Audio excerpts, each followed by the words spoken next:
माता तेरे भक्त जनों पर भीड़ पड़ी है भारी, दानों दल पर टूट पड़ो माँ करके सिंह सवारी। 100 सिंहों से बलशाली माँ अष्ट भुजाओं वाली, दुखियों के दुख को निवारती। ओ मैया हम सब उतारे तेरी आरती। नमस्कार दोस्तों, मैं हूं ममता तिवारी और आप सभी का स्वागत करती हूं मेरे चैनल ममताज वे में। तो चलिए दोस्तों, आज हम इस वीडियो में श्री दुर्गा सप्तशती पाठ का 5वां अध्याय आज हम पढ़ेंगे और साथ में सुनेंगे भी। और पीछे का जो पहला, दूसरा, तीसरा और चौथा अगर आपसे छूट गया है, आपने अभी तक नहीं सुना है सप्तशती पाठ का, तो आप जरूर श्री दुर्गा सप्तशती पाठ का पहला, दूसरा और चौथा अध्याय पक्का सुन लीजिएगा। बीच में अधूरा मत छोड़िएगा, क्योंकि पाठ को केवल सुन लेने से और पढ़ लेने मात्र से ही हमें पूर्ण फल की प्राप्ति होती है। अगर हम व्रत नहीं रखे हैं, कलश स्थापना नहीं की है, फिर भी हमें पूर्ण फल की प्राप्ति होती है। माता रानी का नाम लेते हुए 5वां अध्याय शुरू करते हैं। एक बार प्रेम से बोलिए माता रानी की जय। भक्तों, चलिए हम पाठ का आज 5वां अध्याय प्रारंभ करते हैं। 5वां अध्याय देवों द्वारा देवी की स्तुति, चंड मुंड द्वारा देवी के पास दूत प्रेषण एवं पुनः दूतों का प्रत्यावर्तन। ऋषि ने आगे कहना प्रारंभ किया। प्राचीन काल में शुंभ और निशुंभ नामक महाबलवान दानवों ने बल मद से गर्वित होकर इंद्रासन को अपने अधीनस्थ कर लिया। उन दानवों ने सूर्य, चंद्र, कुबेर, यम, वरुण आदि देवताओं के अधिकारों को छीन लिया। उन दोनों ने अग्नि और वायु को भी अपदस्थ कर दिया, अर्थात उन दोनों भाइयों ने संपूर्ण स्वर्ग लोक को हस्तगत कर वहां से देवों को खदेड़ दिया। उन दोनों राक्षसों से पराजित तथा अपमानित होकर सभी देवों ने अपराजिता देवी का ध्यान किया। पूर्व काल में जगदम्बा द्वारा देवों को वर प्राप्त था कि जब भी उन पर किसी प्रकार का संकट उपस्थित होगा, तभी देवी की आराधना द्वारा उनका संकट दूर हो जाएगा। ऐसा सोचकर सभी देवता हिमालय पर्वत पर जाकर भगवती विष्णु माया की स्तुति करने लगे।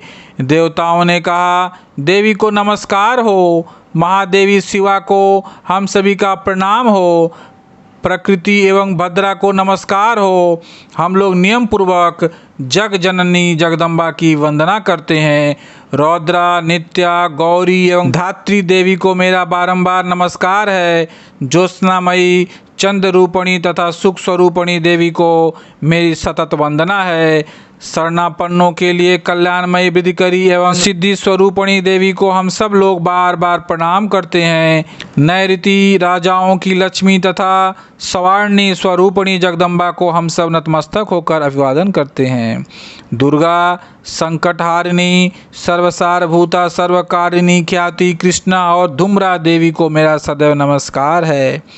अत्यंत सौम्या एवं अत्यंत रौद्रा देवी को हम सब 100 बार नमस्कार करते हैं। जगत की आधार रूपणी देवी को मेरा बारंबार नमस्कार है। संपूर्ण प्राणियों में विष्णु माया के नाम से अभिभूत देवी की मैं सतत वंदना करता हूँ। समस्त जीवों में चेतना नाम से युक्त देवी का मैं अभिवादन करता हूँ। सभी प्राणियों में बुद्धि रूप से अवस्थित देवी को मेरा प्रणाम है।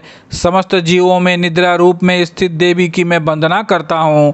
सभी जीवों में क्षुधा रूप में विद्यमान देवी को मेरा अभिवादन है। सभी जीवों में छाया रूप में स्थित देवी को मैं नमस्कार करता हूँ।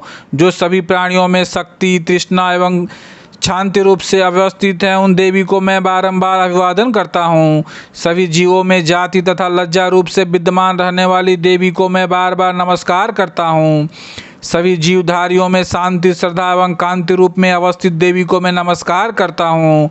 जो देवी सभी लोगों में लक्ष्मी रूप में अधिष्ठित हैं, उनका मेरा नमस्कार है। सभी जीवधारियों में जिनकी स्थिति, वृत्ति एवं स्मृति रूप में है, उन देवी का मैं अभिवादन करता हूँ।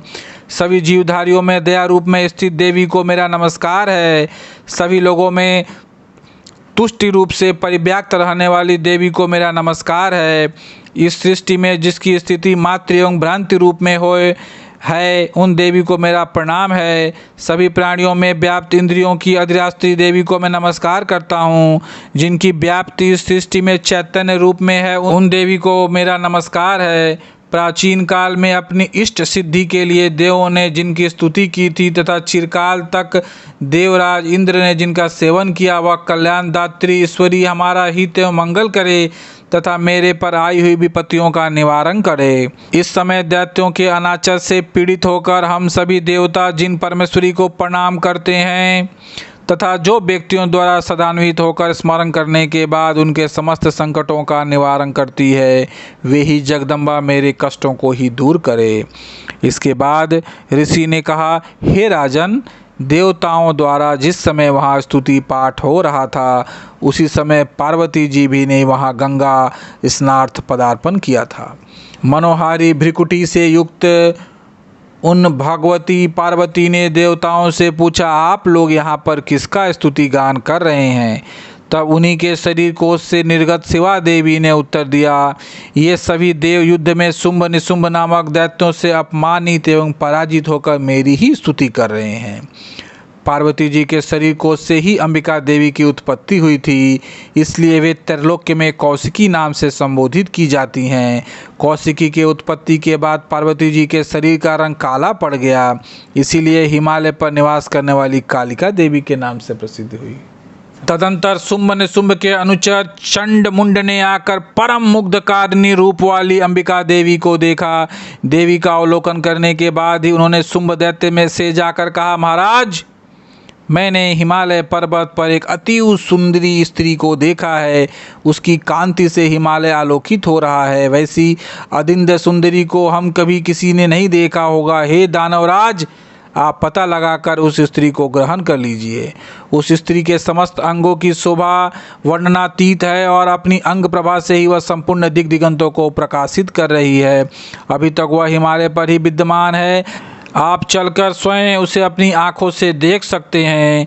इस समय आपके आवास स्थान में सभी अमूल्य रत्न, हाथी, घोड़े आदि शोभित हो रहे हैं। आपने ही इंद्र से ऐरावत परिजात वृक्ष एवं अश्वों में श्रेष्ठ उच्छस्वा नामक घोड़ा छीन लिया था। इसके अतिरिक्त अंशों से जूता हुआ ब्रह्मा जी का रत्न जटित विमान भी आपके यहाँ रखा हुआ है। आपने कुबेर से महापद नामक निधि भी हरण करके अपने पास रख लिया है। समुद्र ने केसरों से सुगंधित अपना किंजकलनी नामक माला आपके हाथों सहर समर्पित कर दी है, जिसके कमल सदैव हरे भरे बने रहते हैं। वरुण देव का सोना बरसाने वाला छाता भी आपके घर की शोभा बढ़ा रहा था तथा प्रजापति का उत्तम रथ भी आपके अधिकार में है। हे असुरराज, मृत्यु के उत्क्रांतिया नामक शक्ति ही आपने उपलब्ध कर ली है। वरुण का पास तथा समुद्र गर्भ के अनेक रत्न आपके छोटे भाई निशुंभ के पास हैं। अग्नि ने 2 दिव्य अस्त्र आपको स्वयं अर्पित कर रखे हैं। हे दैत्यराज, इस प्रकार आपने संपूर्ण रत्नों का संग्रह कर रखा है। फिर आप स्त्रियों में रत्न रूपी देवी को ही क्यों कर छोड़ रखा है? अतः इसे भी आप अपनी अनुगामिनी बना लीजिए। ऋषि ने पुनः कहा, चंड मुंड के मुख से ऐसी अनहोनी बात सुनकर शुंभ ने देवी के पास महादानव सुग्रीव को दूत बनाकर भेजा। शुंभ ने उस राक्षस से कहा कि तुम उसे प्रलोभन देकर शीघ्र ही मेरे पास लाने की चेष्टा करो।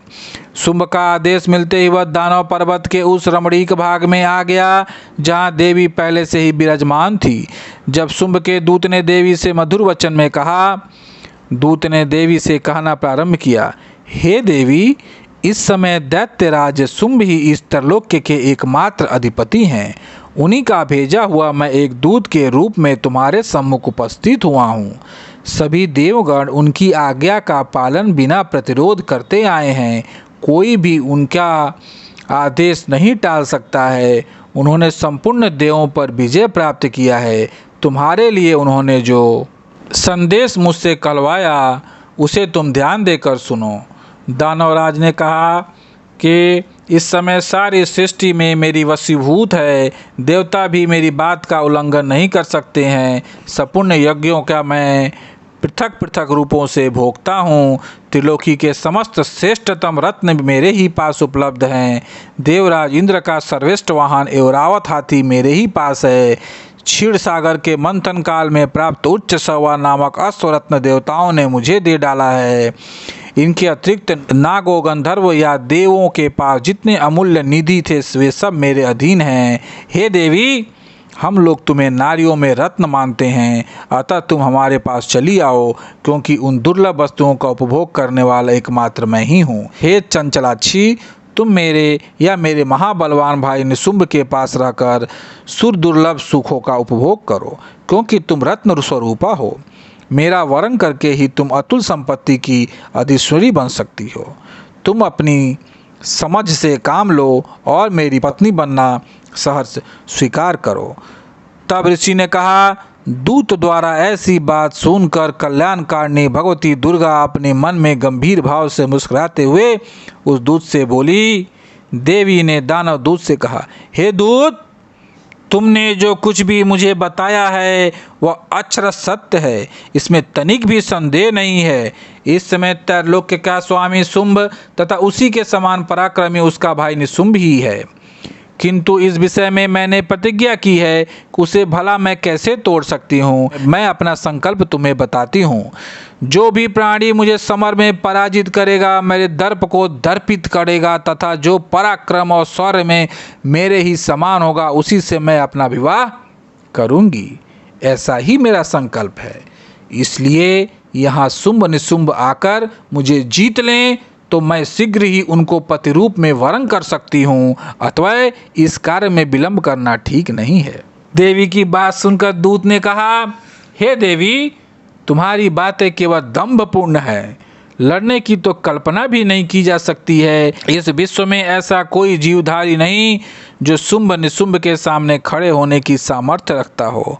सभी देवता एक साधारण राक्षस को सामूहिक रूप से नहीं जीत सकते, तब तुम अकेली अबला क्या कर सकती हो। जिन असुरों के आगे इंद्रादिक देवता भी नतमस्तक हो गए, उनके सामने तुम एकाकी क्या कर सकती हो। मेरी बात मान लेने में ही तुम्हारा हित है, अतः तुम मेरे साथ चली चलो। अंत्य हमको तुम्हें बलात् लेके जाना पड़ेगा, तब तुम्हारी मर्यादा कहाँ रहेगी। दूत की बात सुनकर देवी ने कहा, तुम्हारा कहना ठीक है, परंतु मैं अपनी प्रतिज्ञा के कारण विवश हूँ। मैंने बिना सोचे समझे ही ऐसा प्रतिज्ञा कर ली थी, अब उसे कैसे छोड़ दूं। इसलिए तुम अपने स्वामी से मेरी बातें समझाकर कहो, इसके बाद वे जैसा उचित समझेंगे वैसा करेंगे। इस प्रकार भक्तगणों 5वां अध्याय समाप्त हुआ। प्रेम से बोलिए माता रानी की जय, सच्चे दरबार की जय।